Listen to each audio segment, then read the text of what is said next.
Hindi ko maibibigay sa iyo ang panibagong buhay. Ngunit kaya kong ihandog sa iyo ang isang mabuting sumpa na sa sandaling mamatay si Minea. Ang kaluluwa mo ay binabasbasan kong dito na makatakas nang sa ganun ay muli kang makabalik sa Encantadia. Tagal ko nang inasam na magkaroon tayo ng sarili nating anak, Ayang. Hindi ako papayag na mawala ang batang ito sa atin. Kasisilang lamang ni Amihan sa kanyang anak. Ngunit sino ang ama? Ikaw ang ama ni Lyra. Sa pamamagitan ng engkantasyong aking ibibigkas, sa paningin ng mga tao, lalong-lalo na si Amihan, ikaw, Mira, ay magiging si Lyra. Ano ba pumasok sa utak niyong dalawa at tagampong kayo ng bata? Kung hindi dahil sa'yo, hindi mamamatay si Dado! Hindi ako mawawala ng asawa! Yung nangyari sa iyo kanina, Mila, dumaan ka na sa iyong banyuhay. Tama yung nasa iyo, Dado. Maligno yung batang yan, hindi sa tao. Ikaw at ako ay hindi taga rito. Isa kang sangre, isang mataas na uri at makapangyarihang diwata. Alam ko ang mahal ko ang aking anak. Ngunit parang sa puso ko may hindi tama. Na parang hindi siya ang anak na sinilang ko. Nagdududa na ang kapatid mong Reyna. Paano kung matuklasan na nga ni Amihan ang iyong panlilinlang? Tipunin ang lahat ng mga hukbo at olarka. Utusan silang maghasik ng lagim sa buong Lireo sapagkat nais kong guluhin ang mga diwata. Hindi ko alam kung ano itong pagsubok na binigay ng Bathala sa akin. Hindi ko dapat hinahayaan na makaramdam ako ng alinlangan sa'yo. Akala ko ba galit ka sa batang yun? Eh bakit ngayon hinahanap mo pa rin? Bugso lang ng galit ko kaya ako siya nasaktan kanina. Kung gamitin ko kaya yung magic ko, kaya ko bang makapunta ng Encantadia? Isa lang talagang paraan para pakabalik sa Encantadia. Yun ay gamit ang susi ng Asnamon. Katapusan mo na to! Ay, Berto! Hila mo na yung anak ko! May isang engkantadong nakipag-away sa mga tol. Hindi ba siya yung mandirigma na kasama ng mga sangre na nakaraang digmaan? Isa siyang sapirya.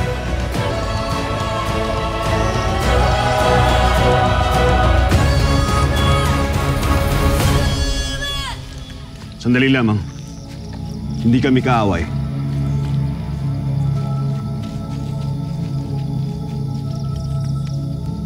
Nung una kitang makita, nakala ko isa kang mandirigma. Isa ka palang sapiryan. Nagkakamali kayo. Isa nga ako mandirigma. Mataas na uri lamang ng sapiryan ang may kakayahan na gamutin ang kanyang sariling sugat. Kaya nakatitiyak ako na isa ka sa amin. Kahit na pinalaki ka sa paniniwala ng isa kang mandirigma.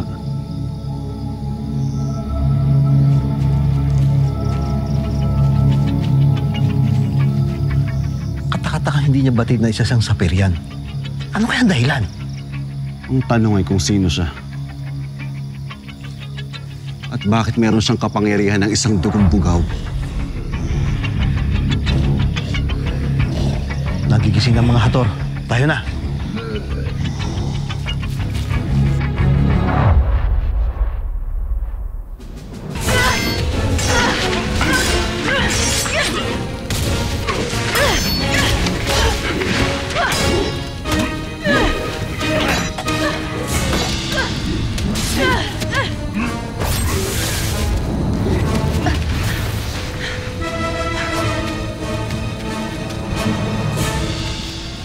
Maaari na kayong lumabas.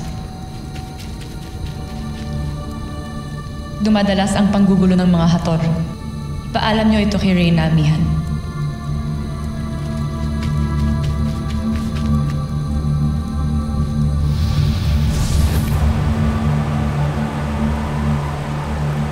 Tano, kainin muna ni Alena ang bahala sa palasyo. Yung sunod, mahal na rin. Ina! Oh, anak. Bakit gising ka na? Nalaman ko po kasi na maglalakbay po kayo ngayon, Ina. Bago po kayo umalis, may nais po akong ihandog sa iyo. Nagpaturo po ako sa aking dama para gawin yan. Salamat, anak. Makakasiguro ka na pahahalagaan ko ito.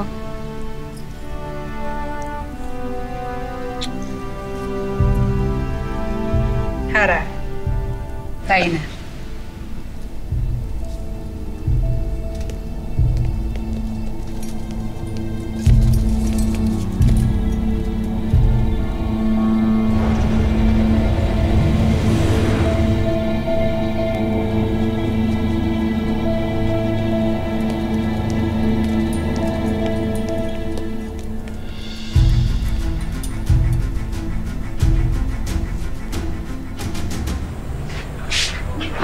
Okay ka na ba?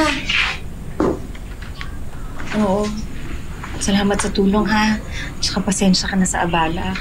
Ano ka ba? Wala yun. Sino-sino pa ba magtutulungan kung di tayo magkakapit-bahay, di ba? Sandali, lalabas muna ako at may dumarating na ng kiramay. Salamat, Connie, ha? Nanay, sorry po Pinag-alala ko po kayo ni Tita Connie. Anak, ako nga dapat ang humingi ng tawad sa iyo eh. Anak, pasensya ka na. Nasaktan kita, ha? At saka, sorry rin kasi sinisisi kita sa pagkamatay ng tatay mo. Okay lang po yun, Nay. Naiintindihan ko naman po kayo. Anak, yung sinasabi ng Soberto mo tungkol dun sa yung bang maliit na tao na may pakpak. Totoo ba yun? Oo nga, Mila. Buti mo yung tanong. Ano ba yung maliit na taong lagi nakabuntot sa'yo, ha? Tsaka paano mo ginagawa yung lagi ka nawawala?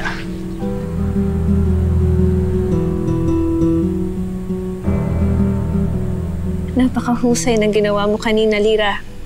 Napaligaya mo ang iyong ina. Talaga, Ashti? Sa tingin mo, natuwa si Ina sa aking handog? Tama lang iyong ginawa. Nang sa ganon ay hindi na maghanap ng iba pa ang iyong ina. Para ikaw na lamang ang kanyang mamahalin.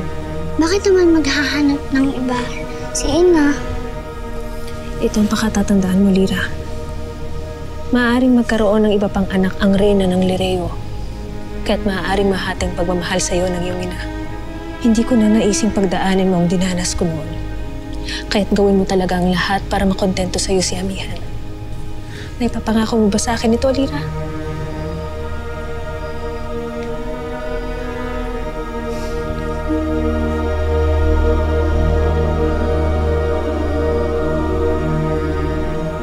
Ano ba naman kasi binibintang ko sa bata? Di ba hayaan mo siya umamin? Ano, Mila, magsalita ka na. Sino yung maliit na tao na may pakpak na lagi mong kasama? At paano mo ginagawa yan lagi kang nawawala? Iba pa rin ang itsura ko. At tiyak na matatakot lang ulit sila sa akin. At baka makasaktan lang ulit nila ako. Kaya kahit na anong mangyari, huwag mong sasabihin sa kanila na may kaibigan ka na kagaya ko, ha? Ipangako mo sa akin yan, Mila. Gilberto, wala naman po talagang maliit na tao kanina eh. Hindi ko po talaga alam yung sinasabi niyo. Talagang magsisinungaling ka pa sa akin, Gilberto! Subukan mo saktan yung anak ko, kundi ikaw makakatikim sa akin. Alam mo, siguro tama nga si Connie. Nag-a-addict ka na naman, no? Itigil mo na yan, kundi palalayasin kita dito sa bahay. Tumabi ka dyan!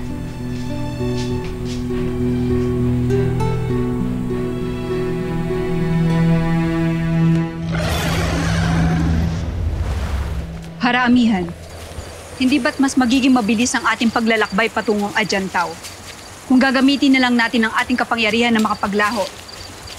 Sanaya, paano natin malalaman ang lagay ng Encantadia kung hindi natin makikita ang pamumuhay ng mga tao dito? Mga sangre, tayo ay tumuloy na.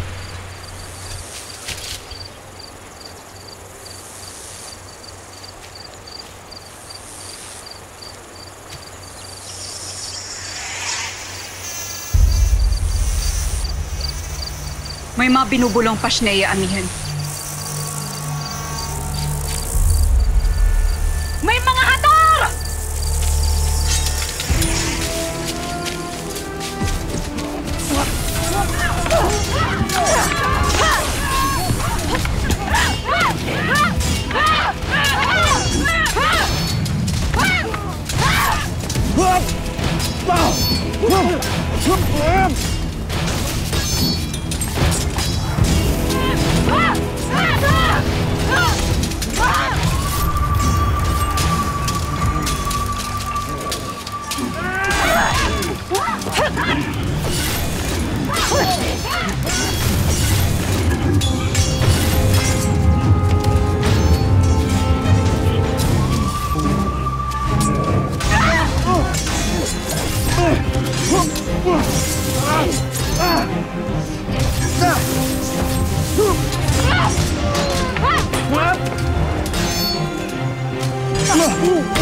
Nasaktan ka ba, Sangre?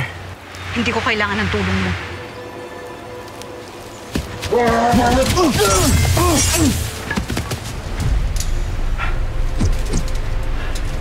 Hindi kailangan?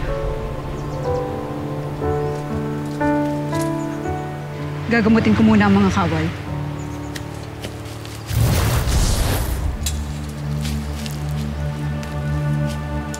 Nakikita niya ako?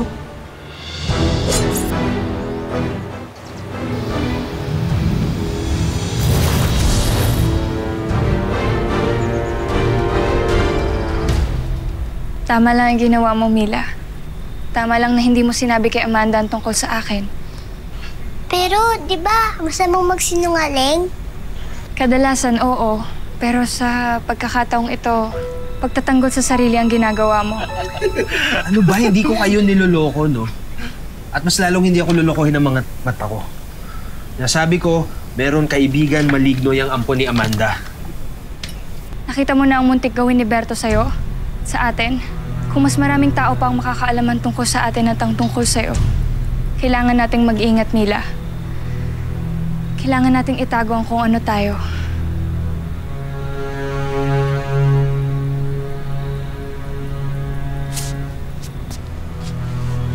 Nandun na tayo.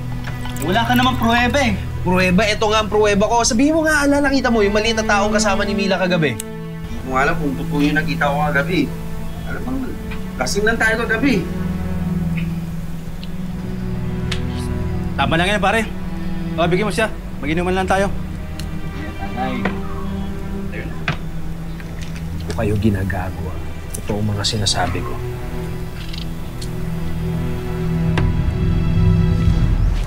Amihan, nagamot ko na ang mga sugatang kawal.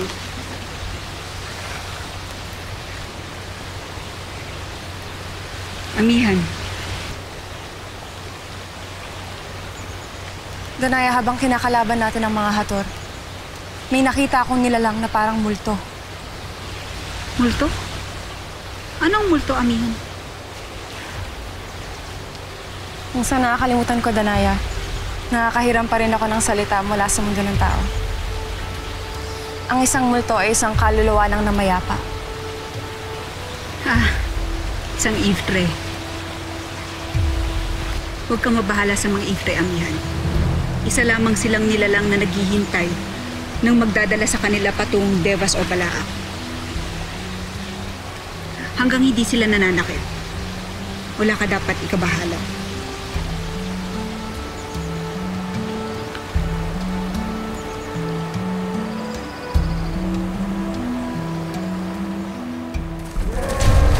May mga hator na naman! Ako nang bahala sa kanila.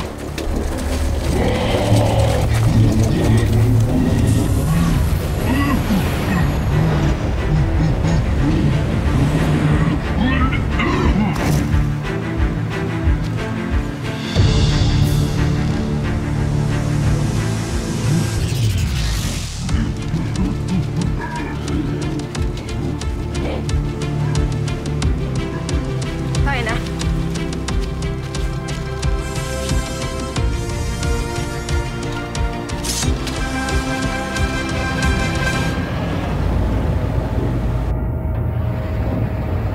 Nagulat ako, Arte, nang makita ako ni Reyna Amihan. May kapangyarihan pala siyang makakita ng katulad ko. Walang itinatago ang hangin sa kanya, kaya mag-ingat ka kay Amihan. Paano nga mangyayari yon kung wala naman akong katawan? Mahina ako.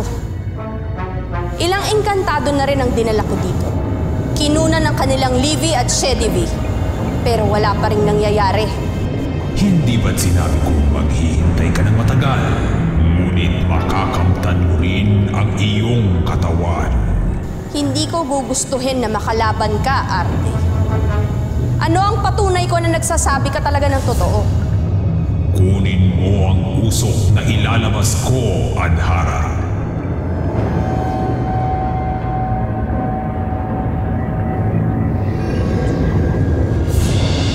Simula ngayon ay mararamdaman mo na ang pagbabagong mangyayari sa iyo. Kaya humayo ka at maghanap pa ka ng maraming mapapaslang na mabubuting engkantado.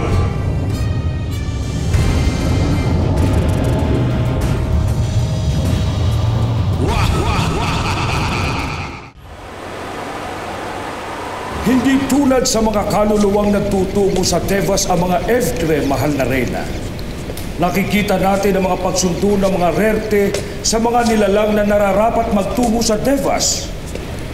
Dala nila ang kanilang mga katawang lupa kung sakaling magkaroon sila ng bagong pakay sa ating mundong ginagalawan.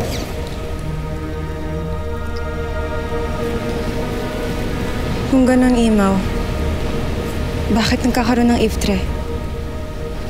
Hindi lahat ng namamatay ay natutungo sa Tebas, mahal na Reyna. May ilang napupunta sa Balaak, kung saan ang mga kaluluwa ay hindi na makababalik pa. At may ilan namang nananatili dito sa Encantadia. Sila ang mga Evtre.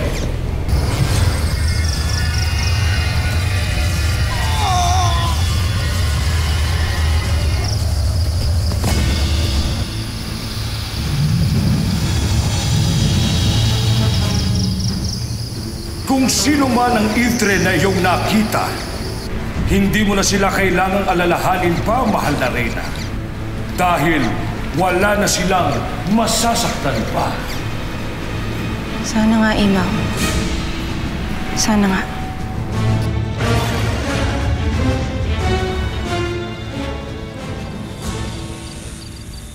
Wantok. Nag-iingay ang mga Pasneya.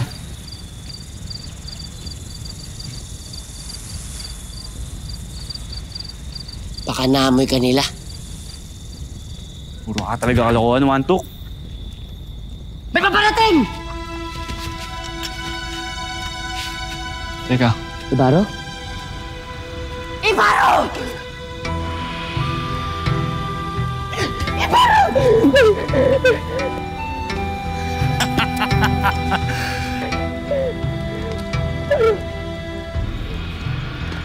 Ibaro! Anak!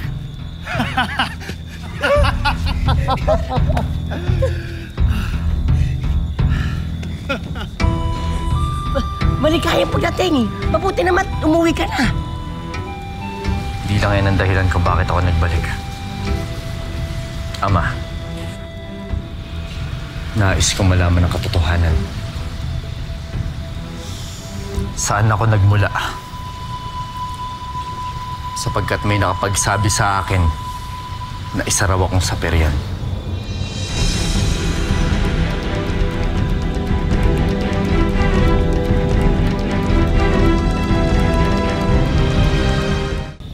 Ano? Isa kang Saperian? Ibaro yan ba naging bunga ng iyong pag-alis? Ha? Ang masira ang iyong ulo? Di lang may katotohanan ng kanilang mga sinasabi. Dahil bata pa lang, nagtataka na ako kung bakit higit na mas mabilis ako nakakapaghilom ng aking mga sugat kaysa sa inyo. Masubukan nga, Ibaro. Wantok!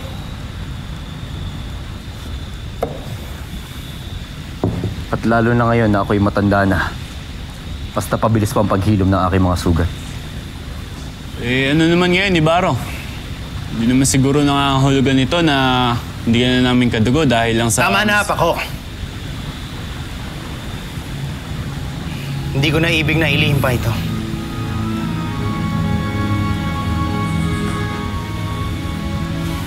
Tama ang nalaman mo, Ibaro. Ang ibig niyo bang sabihin, Amo? Isa nga siyang Saperian? Hindi lang isang Saperian. Ibaro, ikaw ang tunay na tagapagmana ng kahariang iyon.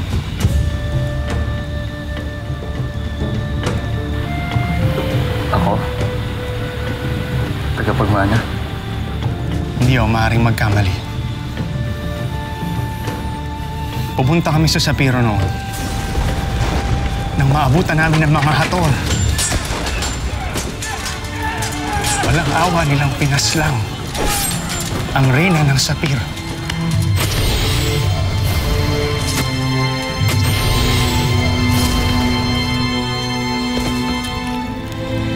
ang iyong ina. Wala ka man na nagawa. Hindi mo man lang silang tinulungan. Anak ko! Anak ko!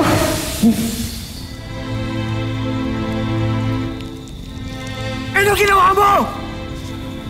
Ha? Ano ginawa mo? Matawad.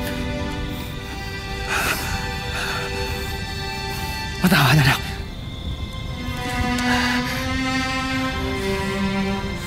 Dinaluhan ko ang iyong ina. Ngunit huli na ang lahat. Ang nais lang niyang gawin ng huling sandali yun ay halikan ka at magpaalam.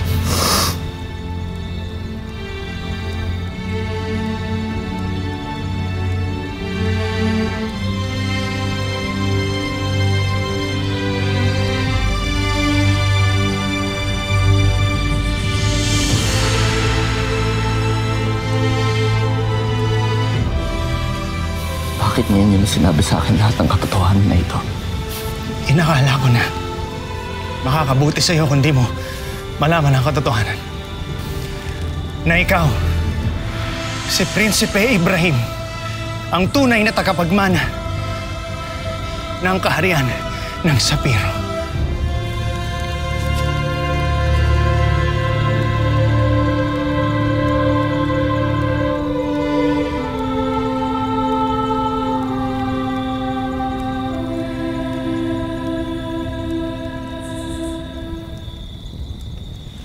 Magsitayo kayo.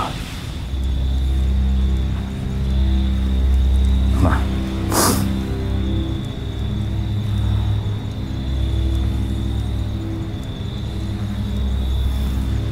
Nais kong balikan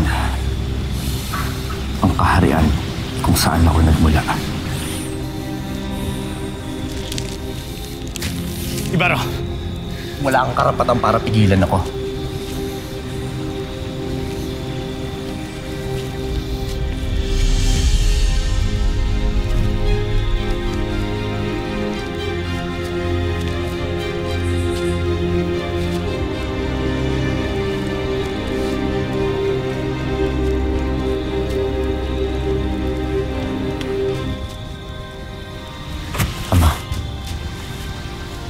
Huwag ka mag-alala. Babalik rin ako.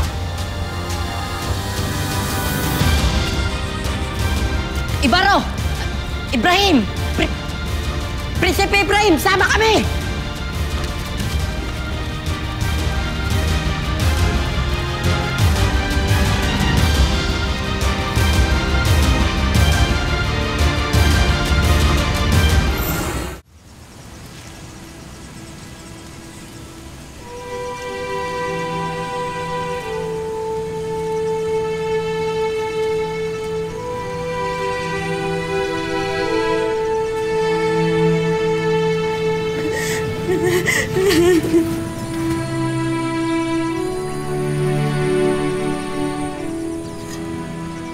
Paano na yan ngayon, Amanda?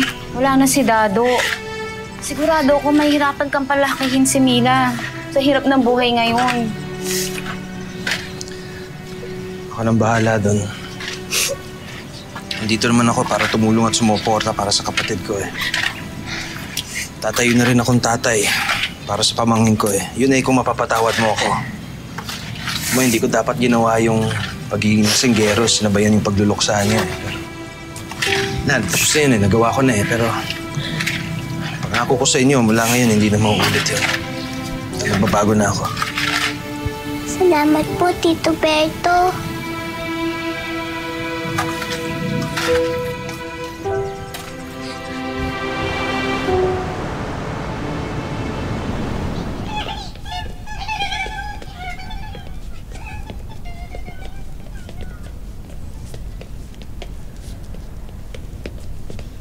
Alam kong dapat kinikilala ng Reyna ang lahat ng kanyang nasasakupan.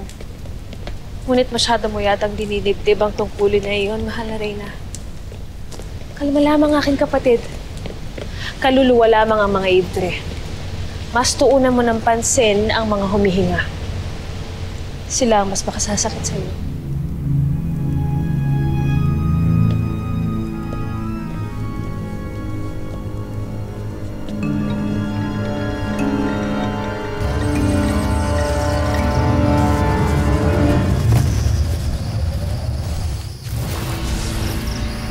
babalik na ang lakas ko. Nalalapit na ang paghihiganti ko, Minea.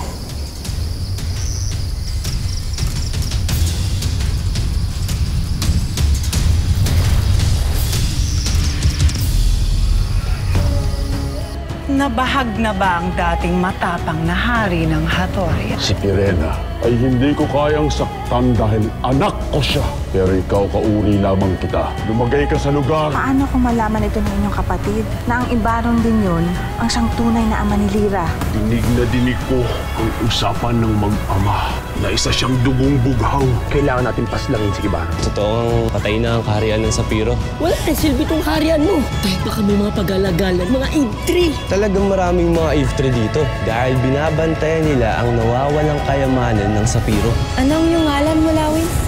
Ako si Pagaspas. Ano ang may tutulong ko sa inyo, mahal na Reyna?